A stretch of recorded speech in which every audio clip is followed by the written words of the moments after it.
Good day. My name is Joseph Oparamanuike. I am an opera singer, a singing teacher at the Musical Society of Nigeria Diploma School of Music, Muzon Diploma School of Music, and I'm also the head of opera at Muzon Diploma School of Music at Muzon Center. Um, I what I'm going to do today is give a little tips on how to prepare for a performance using one song as a case study, and the song I'm going to use is Du bist die Ruhe. I decided to choose this. It's not in English. It's in German, and it's written by Franz Schubert. And I hope we'll walk through it and see how we can get this rolling. Okay, now there are things you have to first of all consider. Why do you have to pick this song? What are you doing it for? Where do you want to perform it? And so many questions you can ask yourself. Why am I singing this? Let's assume this is for an audition, or you want to do this in a performance, or this is your school recital or exam. How do you prepare this song? And even if you have heard it before, or you've not heard it before, or you have learned it before, or whatever, let's assume this is a new song to you. How do you prepare this particular song? How do you learn it? How do you approach it? Where do you start from? I'm going to give a stepwise I'm going to give on a stepwise approach for us to walk on this through. So the first thing you have to ask yourself is, what is this song all about? And that takes us to step one, which is you have to research about this song and know everything about this. Try as much as you can to find out more information about the composer, get information about what this song is all about, get information about the circumstances surrounding this composition, get information about some of the poet, the poem. Where is it from? Who is the poet? What is this music all about? So these are the things you need to look into while you're doing research. And the key point you need to find out by, like, okay, who is this composer? What period is Franz Schubert? When was he born? So let's say, when did he write this? This was written in 1823. And what collection? Is it from a work? Is it from an oratorio? Is it from an opera? You need to figure out. So by the time you find out where this is from, okay, for instance, this Du bist die Ruhe is a collection entitled Four Songs by Rückert and Graf Platen. They went forward to say that the text comes from Öxlische Rosen, that is Oriental Roses, yeah, plural, a collection of untitled poem, the name which Schubert chose himself. And you look at it, okay, how is a poem set? The researcher here went further to say he set this poem in a simple, almost religious expression of self-love. So this is a hint, a very good hint for you to understand, but because this book has already shown it. What this book is the language of song, and that's where this is from. And let's say, what is it? He sets this poem in a simple, almost religious expression of self-love. And what is it saying? Du bist die Ruhe. Der Friede mild, die Sehnsucht du, und was sie stillt. Ich weihe dir vor Lust und Schmerz. Zur Vernunft, Herr mein Aug, und Herz, kehr ein bei mir und schließe du still hinter dir die Pforten zu. Treib an der Schmerz aus dieser Brust. Voll sei dies Herz von deiner Lust. So this is what this is written in German. So, but what are we saying here? Du bist die Ruhe. You are rest, the gentle peace. You are longing, and what steals it? I dedicate to you, full of joy and pain. As a dwelling, hear my eyes and heart. Come into me and close the door quietly behind you. Drive all the pain from this breast. May my heart be filled with your joy. This canopy of my eyes is lit up by your radiance alone. Oh, fill it completely. If you pause and go back on this video, you realize where this is heading to. This is just a selfless love, as in you're declaring love to yourself. Selfless love, almost religious expression of selfless love. So you have to go through this. You have to understand what the poet is saying here, and you have to understand the context. Why did he write this kind of poem? What was happening around him? And when you get all these pictures, it will help you in the direction in which you are going to use to learn and perform this. Okay, so we move to the next step, which is looking at the music. Okay, I'm going to go through the text and see how it's pronounced. But how do I do that? There's what they call IPA, International Phonetic Alphabet. So we use International Phonetic Alphabets to work on our music. So what do you have to do here? A whole lot of things you need to do here. You need to use IPA. If you have pencil,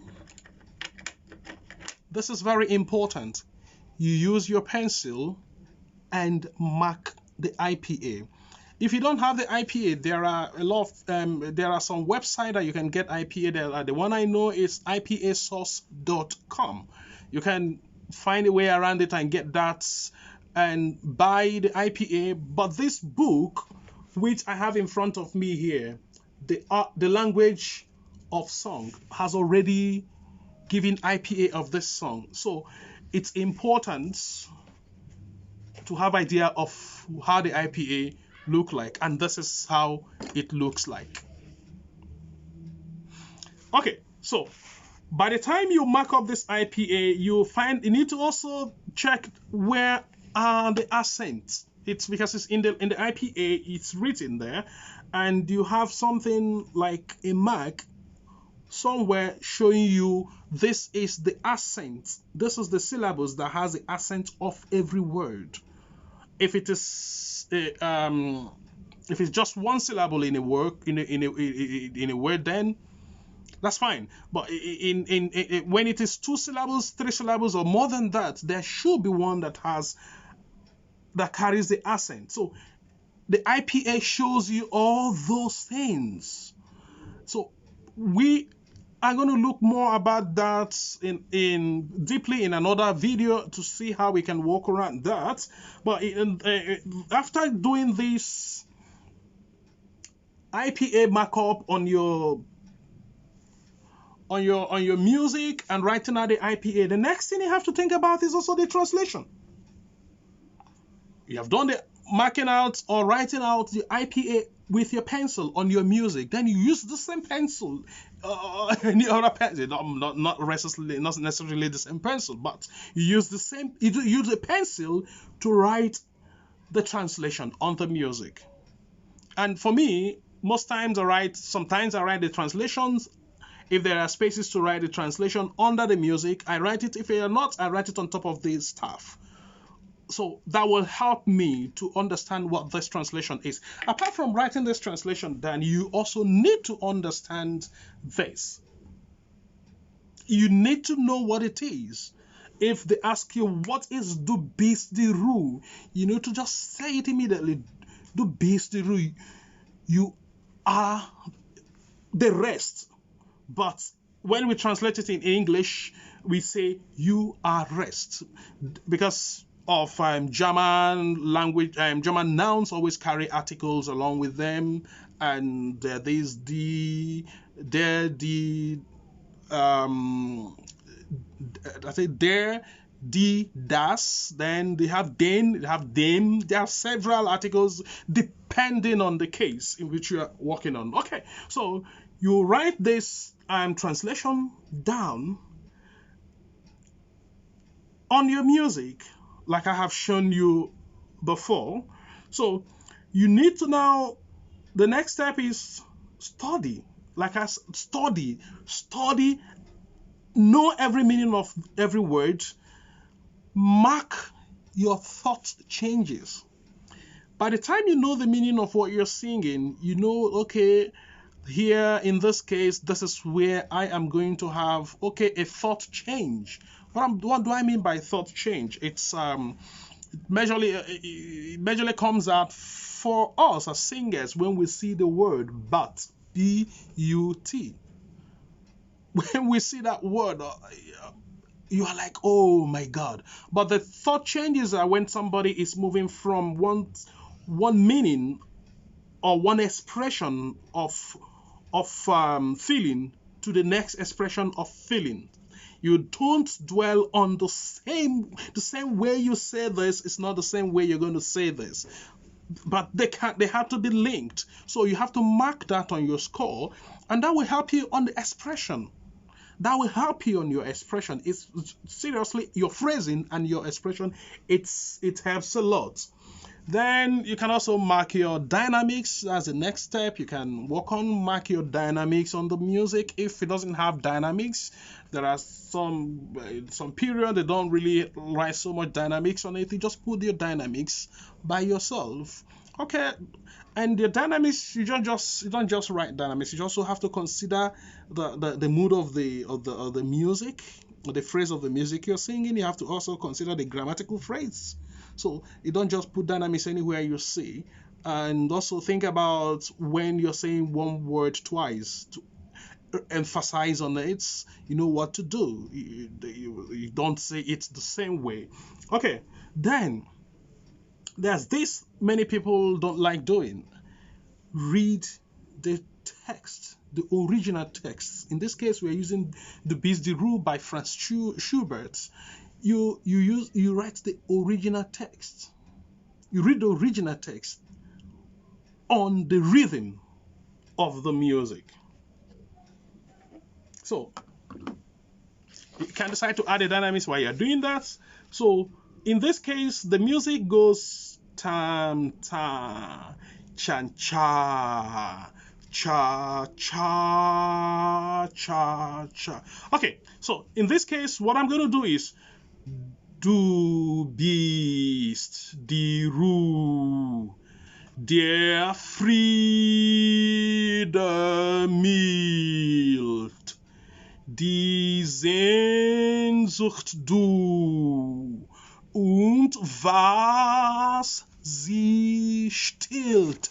So you have to read this. This will help you through when you start applying when you start going through the music, the melody of what you're doing.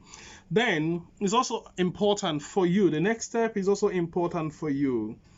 Analyze the melody and accompaniment, please. In this case, I'm not saying you're going to do so much analysis. You don't need to dwell so much on analysis, except when you're writing a program's notes that are of a higher level in academy. You can now start doing all those, but you don't need that much. But just analyze the music to know the phrasing, to know how the melody goes, what form is it written, where am I heading to, Where are the cadences? Oh, in this place, do I have perfect cadence or imperfect cadence? Do I have interrupted cadence here? Oh, is there a modulation in this place? Why is there a modulation? And where is the modulation heading to in relative to what? Where am I doing it? A lot of things that you can look at, but don't go so deep into this. It can be boring.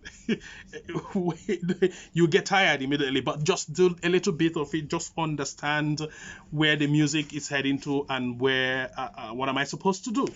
Okay, so that's that. Then if you need to add ornaments, depending on the period. In this case, there's nothing like ornament you're going to add in this. Baroque, you can add ornament when the A section is coming back again, and C, or a section is repeated, a phrase is repeated, you can do something different from what you have done before. At some point, you can listen to recordings, but I'm not suggesting that you should start with listening to recording. Then, here, by the time you do all these things, then you now start learning your notes now. So when you get your music, don't jump into learning the notes, because you're still going to be running around the circle. Things that you should have done before, you jump them into that. But so this at this moment is when you not learn your notes and apply the words to the melody. You have your style of learning your music. I'm not going to say this is the best style, this is that style, blah, blah, blah. Do the one that works for you and that works faster for you. So when you're done with learning your music, then there are some techniques in which you have learned. You can apply them in the music. At that particular time, you're learning them. So this moment, you keep practicing and practicing over and over again before you think of rehearsing with an accompanist, or taking it into your to your teacher, or you start presenting it or performing it in front of a group of friends who could give you one hint or the other. So these are the few things that you need to do when you're learning the music. Then apart from these, by the time you have done all these things, you find out that it's easy for you to memorize the music, because you have read through the text severally, you've understood what you're saying severally, you have read through the text on the rhythm, applying the music and learning the music gradually. You're memorizing. Your brain is getting it, your brain is visualizing it, your brain is magneting it, your brain is taking what you're feeding into it. So when you now want to start doing your memorization, it becomes very easy. When you sing something over and over, or do something over and over, it helps you. So it's very important. Take this from me. It's very important you read your texts, understand the text without the music. Read the text separately. Your brain has a part of the side it stores that. You do you learn your music. See, these are two things. So when you're having problems running out of, as in trying to get blank, you remember that, your text is here. It's easier for you to pick from that part of the brain, put back it into your music, and your performance will go smoothly. I hope this will help you in learning any music, as I have used Du Bist die Ruhe by Franz Schubert to demonstrate a little bit on how to approach any song that you are preparing for a performance, preparing for an audition, preparing for